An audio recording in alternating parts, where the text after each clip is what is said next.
Hey everybody, this is TotalGamerJunkie. I want to welcome you all back to my channel. So this was a video I wanted to make a while ago. It was actually, I realized what happened when I was doing my What Does Chloe Do for Work video. And I was looking through the comics to see what Chloe in Max's original timeline was doing, as well as what the Chloe in the Chloe and Rachel timeline was doing. And I noticed something very interesting towards the end, specifically with this dialogue between Max and Tristan. And I'm surprised it took me so long to figure it out, because it just blew my mind. Now, we all know that in issue 4, Max ends up going to this alternate timeline with Rachel and Chloe, who are together. They left Arcadia Bay and went to California. And this raised a lot of questions. With Max in this timeline, what happened? Did her consciousness go into this other body of Max? Are there two Maxes existing in the same timeline? Because it made the most sense at the time that Max's consciousness went into this alternate version of Max.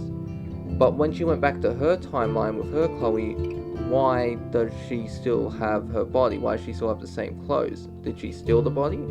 No, she didn't, and it's crazy what happened, and I'm going to tell you what happened. The Max in the timeline with Chloe and Rachel, she's dead, and Nathan Prescott killed her. And I know what you're going to say, oh, that's crazy, you have no proof, like where is your proof? I'm gonna show you what it is right now. So towards the end of issue 21, Tristan tells Max how Pixie couldn't see any other versions of him in any other realities. Yet Pixie was able to see different versions of a different version of Chloe, Rachel Amber, and even Max, and another version of herself. And the reason Pixie couldn't see another version of Tristan is because in every other timeline, he's dead, except for the one he was in. That's how he was easily able to cross over to Max's own timeline, because he was dead in that.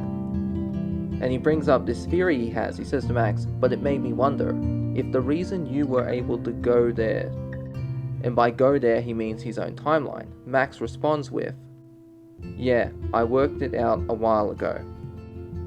A flicker is just a window, a glimpse through a possibility's eyes. To walk through a door, there had to be a space to walk into. And we see in volume 1, Max is shifting between different versions of herself, but they exist there. It's her consciousness going into their bodies. And eventually Max has to let go because she's being torn apart. And so she goes, at the end of issue 4, she ends up going to the timeline with Rachel and Chloe. And since the Max of that timeline is dead, she's able to bring not just her mind, she brings her whole body into that timeline. So since Max is dead, how did Nathan kill her, as I said earlier? Well, it pains me to say it, but Max went the way of Rachel Amber. And in case you're confused, let me explain. Rachel Amber died because Nathan overdosed her with some type of drug. I forget what the name of it is. But basically, he gets these drugs from Frank, and he drugs girls that Jefferson can use to take pictures of. Now, Nathan wanted to show Jefferson he could do what he could.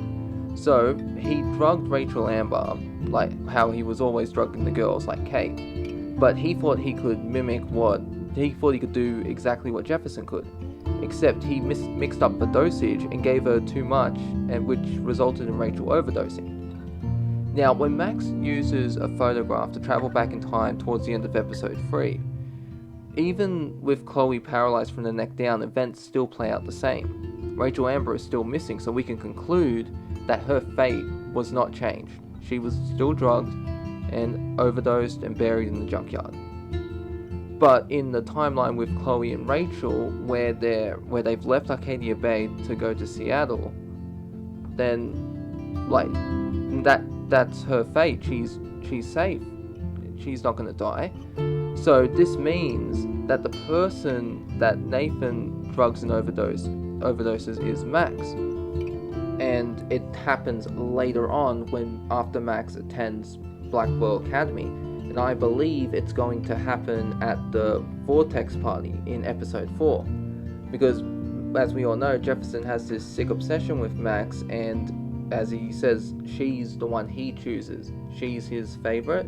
And I think maybe it's because out of all the students, he probably sees her as the most naive and innocent, which is weird because I'd say that would fit Kate. Kate would fit the category as the most naive and innocent. But yeah, so Nathan, wanting to prove that to Jefferson he can do what he can, drugs Max in the comic timeline and accidentally ends up overdosing her.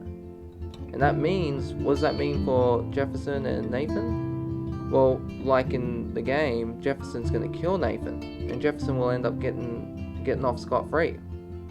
No one's gonna figure it out, and that's just, I don't know what's worse, Max dead or Jefferson getting away with his crime. But anyway, that's the end of this video. I hope you all enjoyed it, and I'm sorry it took me so long to realize that this was Max's fate. I should have, like, as I was covering the comics, I should have figured it out earlier. But I'm glad I did now. And to Sean Red, in the comments section, I hope this answered your question.